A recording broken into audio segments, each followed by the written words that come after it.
दूत म्हणून संबोधलं जातं. कोविड काळामध्ये सुद्धा आपण खूप मोठी कामगिरी केली, खूप मोठं कार्य, खूप मोठी सेवा आपण रुग्णांची सुद्धा आपण या माध्यमातून आपण केलेली आहे. या ठिकाणी आमचे रामचंद्र मामा देवकर मामांच्या माध्यमातून आम्हाला इथे येण्याचा योग आला. या कुल परिवाराचा असणारं नातं आमच्या मुळशी तालुक्यामध्ये आमच्या कांचनताई कुल यांच्या माध्यमातून मामांच्या माध्यमातून या ठिकाणी इथे येण्याचा योग आला. कांचनताईंचं आणि आमच्या रामचंद्र मामांचं हे नातं, हे बहीण भावाचं नातं अत्यंत भक्तिभावाने, हे कुठलाही सण असू दे, उत्सव असू दे, एकत्र त्यांचे फोन कॉल्स होत असतात, एकमेकांची भेटी होत असतात.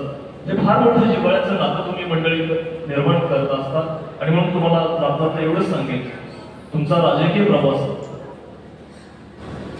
त्याला आम्ही शुभेच्छा देतो तमाम मुळशीकरांच्या वतीने. या ठिकाणी तुम्हाला शुभेच्छा देतो. शुभेच्छा देत असताना एवढंच म्हणेन की दादा, शिखरे उत्कर्षाची तुम्ही सर करावी, मागे वळून पाहता शुभेच्छा आमची स्मरावी.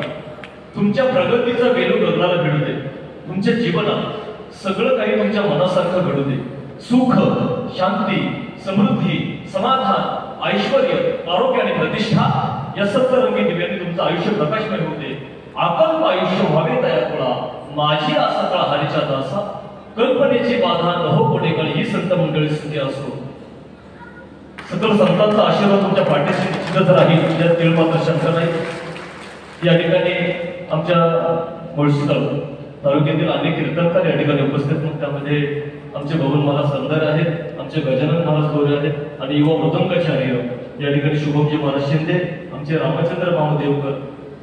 सकल मुळशीकरांच्या वतीने दादा तुम्हाला मी शुभेच्छा देतो. या ठिकाणी थांबतो. रामकृष्ण हरी.